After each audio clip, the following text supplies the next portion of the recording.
Hello दोस्तों, आज फिर से मैंने सफाई का अभियान शुरू कर दिया है और मेरे प्लांट्स की दुर्दशा हो गई है। मैं छोड़ के चली गई थी, कुछ आंधी तूफान आए हैं, इससे इनके पत्ते वत्ते झड़ गए हैं। तो आज इनको भी फिर से अच्छे से धुल दिया है। लॉन भी साफ़ कर रही हूँ, यहाँ बहुत मिट्टी जमी हुई थी और अब धीरे धीरे फिर से वापस से सब पहले जैसा हो जाएगा। Hello everyone, welcome to my channel. दोस्तों, मेरे चैनल में आप सभी का स्वागत है और जो न्यू सब्सक्राइबर है उनका हार्दिक अभिनंदन है। दोस्तों, कैसे हैं आप सब? मैं अंकिता जबलपुर से कर रही हूं आप सबका स्वागत। आज मैं अकेले ही व्लॉग बनाना शुरू कर रही हूं क्योंकि आज उत्कर्ष जो है थोड़े सुस्त हैं, थोड़ा उनका मूड ठीक नहीं है। क्या रीजन है पता नहीं। जब से लौट के आया है तब से बड़ा उदास उदास है, किसी भी चीज में उसका मन नहीं लग रहा है, ठीक से खेल नहीं रहा है, खा नहीं रहा है। मतलब मैं क्या बोलूँ, इतनी अच्छी अच्छी चीजें मैंने उसे खाने के लिए दी बट उसने मना कर दिया।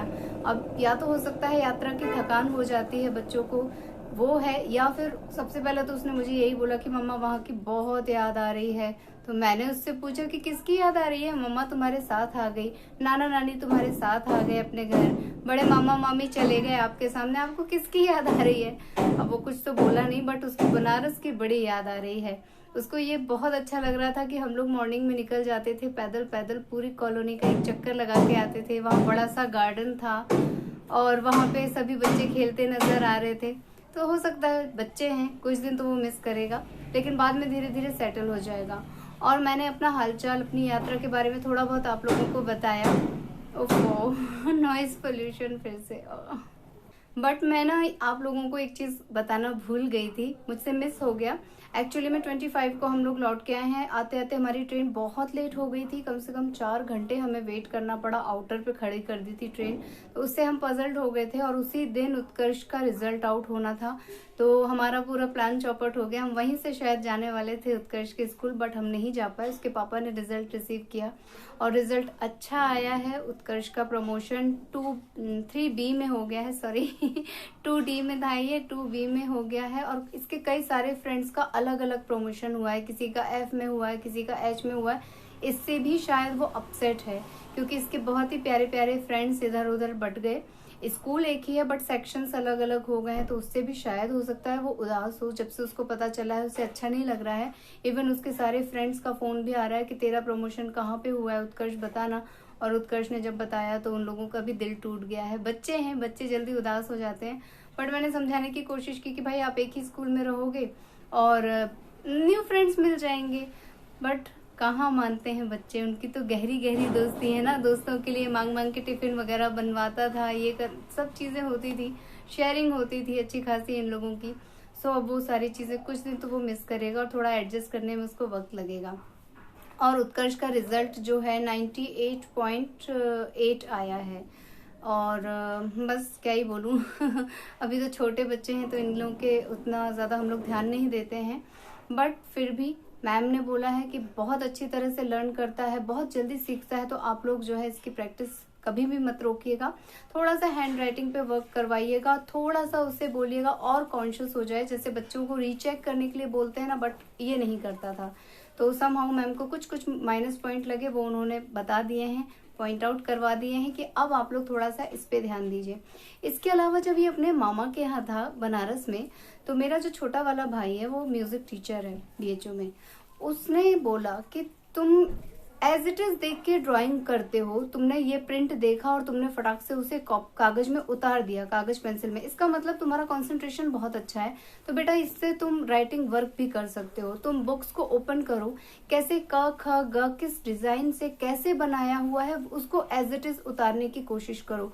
वर्ड वर्क करो, तुम्हारी हैंड राइटिंग इम्प्रूव होगी, तुम्हें हाथ जमा कर लिखना आएगा जो कि तुम्हारे लिए आगे बहुत काम आएगा। बहुत सारी चीजें उसने समझाई हैं, सिखाई हैं। इवन कुछ भी नहीं करने में मन लग रहा है तो ठीक है, एक कागज उठाओ, उसमें तुम सर्कल राउंड बिना किसी चीज के सर्कल बनाने की कोशिश करो, उससे तुम्हारा कंसंट्रेशन बढ़ेगा।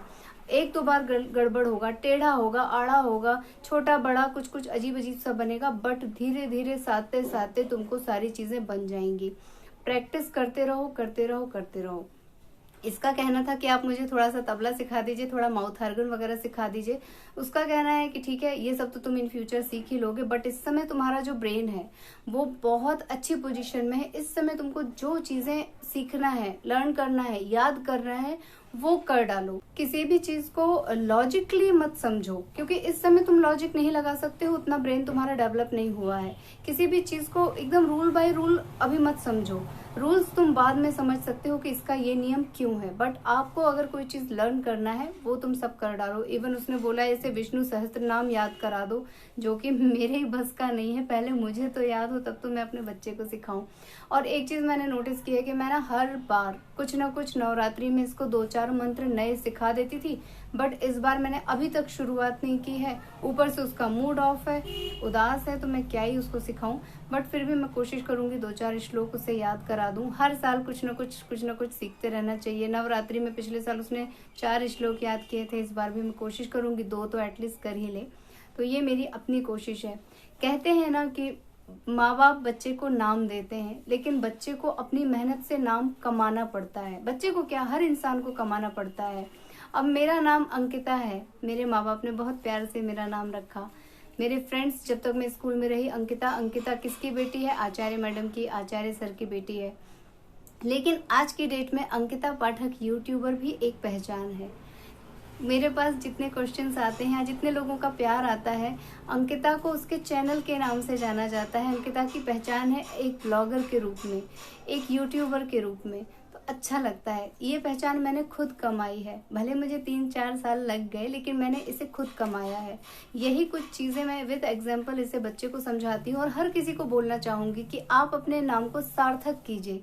आपका नाम आपके माता पिता ने दिया है, बट उसकी पहचान आप कमाइए, आप बनाइए। लोगों के बीच अपनी एक पहचान बनाइए। हाउसवाइफ भी पहचान बनाती है भाई, क्यों नहीं बना सकती है? और मैं तो वैसे भी एक हाउसवाइफ ही हूँ, लेकिन फिर भी घर के अंदर, घर के दायरे में रह के जो काम मैं कर सकती थी मैंने किया।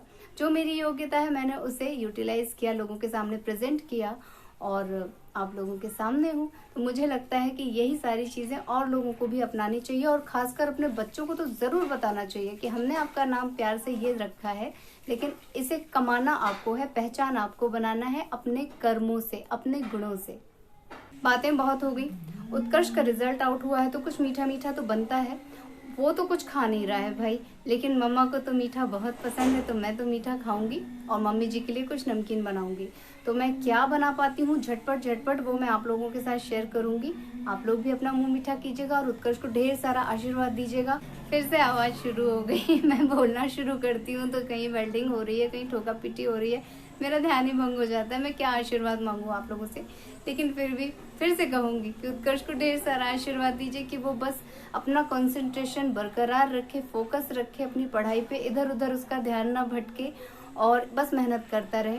फल तो आ ही रहा है, आता रहेगा। जितनी वो मेहनत करेगा वैसा फल आता रहेगा। और एक माँ के रूप में मैं उसके साथ ही खड़ी रहती हूँ, उस पर नज़र रखती हूँ, उसे अच्छे बुरे का ज्ञान कराती रहती हूँ। तो आज मैं अपने ब्लॉग को यहीं पे एंड कर रही हूँ, आप लोगों से ले लेती हूँ विदा। मिलूंगी अपने नेक्स्ट वीडियो में, तब तक के लिए take care, tata bye bye. अपना ख्याल रखिएगा दोस्तों, और आप लोगों में से जो लोग नए हैं प्लीज़ मेरे चैनल को सब्सक्राइब कीजिएगा, वीडियोज़ को लाइक कीजिएगा और अपनी फैमिली और फ्रेंड्स के साथ उसे शेयर कीजिएगा दोस्तों। Bye bye, take care. दोस्तों, ये मैंने पानी वाला एक नारियल ले लिया है, इसके मैं छोटे छोटे टुकड़े करूँगी और इसे मैं ग्राइंडर में पीस लूँगी। आप चाहें तो इसे किस भी सकते हैं, लेकिन किसने से वो उतना बारीक मुझसे होता नहीं है, इसलिए मैं इसे ग्राइंडर में चला लूँगी। और बिल्कुल भी मैं इसमें पानी ऐड नहीं करूँगी, क्योंकि हमें जो है इसे हल्का फुल्का भूनना है, और पानी डाल देंगे तो ज़्यादा समय लग जाता है। तो मैं इसे पैन गरम करके एकदम धीमी आंच पर इसे भूनूंगी। इसका कलर मैं चेंज नहीं करूँगी, बस थोड़ा सा इसे और ड्राई कर लूँगी। और ये भुनता है तो इसमें से अच्छी अच्छी प्यारी प्यारी सी खुशबू आती है। आप चाहें तो शुरू में इसमें घी डाल सकते हैं, लेकिन नारियल में खुद ही थोड़ा सा ऑयल वाला तत्व होता है, तो आप अगर अवॉइड करेंगे तो ज़्यादा अच्छे लड्डू बनेंगे। तो मैं इसमें बिल्कुल भी अभी घी नहीं डाल रही हूँ। जब ये भुन जाएगा तब मैं इसमें थोड़ा सा सौंधापन लाने के लिए घी ऐड कर दूँगी। तो ये मेरा जो है तो भुन गया है, और मैं इसमें 2 चम्मच भर के मलाई डाल रही हूँ। ताज़े दूध की मलाई है दोस्तों, आप खोया भी ऐड कर सकते हैं, लेकिन आज मैं नारियल मलाई लड्डू बना रही हूँ, इसलिए मैं इसमें मलाई डाल रही हूँ। और हमें मलाई के साथ भी इसे लगातार चलाते हुए भूनना है, ताकि मलाई का जो सौंधापन है, तत्व है, वो इसमें आ जाए। और भुनी हुई मलाई बहुत ही अच्छा टेस्ट देती है, रबड़ी जैसा टेस्ट देती है। तो हमें खोए की कमी बिल्कुल भी महसूस नहीं होगी। इसमें थोड़ा सा मैं इलायची पाउडर डाल रही हूँ फ्लेवर के लिए, और आप चाहें तो इसमें हल्का सा गुलाब जल ऐड कर सकते हैं, लेकिन मैं गुलाब जल नहीं ऐड कर रही हूँ अभी। शुगर पाउडर ऐड कर लिया है और मैंने फ्लेम को बंद कर दिया है, क्योंकि अगर गरम गरम में हम शुगर पाउडर ऐड करेंगे तो चीनी पिघल जाएगी और ये वापस से गीला हो जाएगा। तो हमें ऐसा ही ड्राई ड्राई बनाना है दोस्तों, और इसे अच्छी तरह चलाते हुए मैं मिक्स कर लूँगी। पैन हमारा काफ़ी ठंडा हो चुका है और मटेरियल भी हल्का गुनगुना रह गया है, तो इतने में ही हमारी चीनी मेल्ट होना शुरू हो गई है। और बस मैं अच्छी तरह से इसे मिक्स कर लूँगी। जहाँ जहाँ भी चीनी के लम्स दिख रहे हैं उसे मैं चम्मच से ही फोड़ लूँगी। शुगर पाउडर ऐड किया है, आप तगाड़ भी यूज़ कर सकते हैं। अब ये मटेरियल एकदम ठंडा हो गया है, तो मैं बढ़िया सा इसे बांध ले रही हूँ लड्डू जैसा। और थोड़ा सा ये मुझे हल्का सा ना गीला गीला लगने लगा है, क्योंकि चीनी अच्छी खासी मेल्ट हो गई है इसमें। लेकिन हमें लड्डू बांधने में बिल्कुल प्रॉब्लम नहीं हो रही है, बहुत ही अच्छे तरीके से इससे लड्डू बंध रहे हैं। तो आप अपने मन चाहे शेप में इसे बना सकते हैं। आप चाहें तो बर्फ़ी जैसे भी इसे प्लेट में जमा लें, लेकिन मैं तो लड्डू बना रही हूँ। और हाँ, आप इसमें ड्राई फ्रूट्स भी ऐड कर सकते हैं, लेकिन विदाउट ड्राई फ्रूट मैं बना रही हूँ। कभी कभी क्या होता है, ड्राई फ्रूट्स दांतों में आते हैं, लेकिन नारियल तो खुद ही ऐसे ही टेस्टी होता है। तो बस मैं लड्डू बनाकर इसे तैयार कर ले रही हूँ। एक छोटे नींबू के आकार के मैं इसमें लड्डू बना रही हूँ। एक